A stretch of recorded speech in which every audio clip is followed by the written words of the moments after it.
মাকে মিষ্টিমুখ সিঁদুর পরিয়ে দিয়েছি। আমরা এখন সবাইকে সিঁদুর পরাচ্ছি, মিষ্টিমুখ করাচ্ছি। যাই হোক, অনেক আনন্দ ফুর্তি করছে। এদিকে তোমাদের দাদাভাই দেখো একটা জিনিস দেখাই, চলো সবাইকে। এই দেখো স্পেশাল হচ্ছে ওর বৌদিমণি মানে আমার যাকে তোমাদের দাদাভাই কী করছে।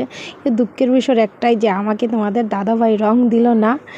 আর যাই হোক, খুবই আনন্দ ফুর্তি করলাম সবাই মিলে। আর এদিকে কিন্তু দুর্গা মাকে বার করা হয়ে গিয়েছে, এখন বিসর্জন দেওয়া হবে। প্রচুর বৃষ্টি হচ্ছে বন্ধুরা, তো বৃষ্টিতে কীভাবে কি হবে এটা বুঝতে পারছি না। গেট তো সামনেই আমাদের, দূর যেতে হচ্ছে না। ঠিক আছে, তো চলো এবার দেখিয়ে দিই কোনখানে আমরা বিসর্জন হবে। এই দেখো এলাকাতে চলে আসলাম, বাংলাদেশ বর্ডার, ও সাইডে বাংলাদেশ। কিন্তু এখানে দাঁড়িয়ে আছে সবাই, কিন্তু ছাতা নিয়ে, দেখতেই পাচ্ছ। এদিকে আমি ভিডিও করছি আর মোবাইলও ভিজে যাচ্ছে। খুব কষ্টে ভিডিওটা করলাম সবাইকে দেখানোর জন্য। এইদিকে আমার দেওয়ার মশাই কি ডান্স করছে দেখো সামনে, খুব আনন্দ করলাম। বৃষ্টির কারণে পুরো ভিডিও করতে পারি নাই, পরে ভিডিওতে দেখাবো। পরে ঘরে আসে কি করলাম সবাই মিলে।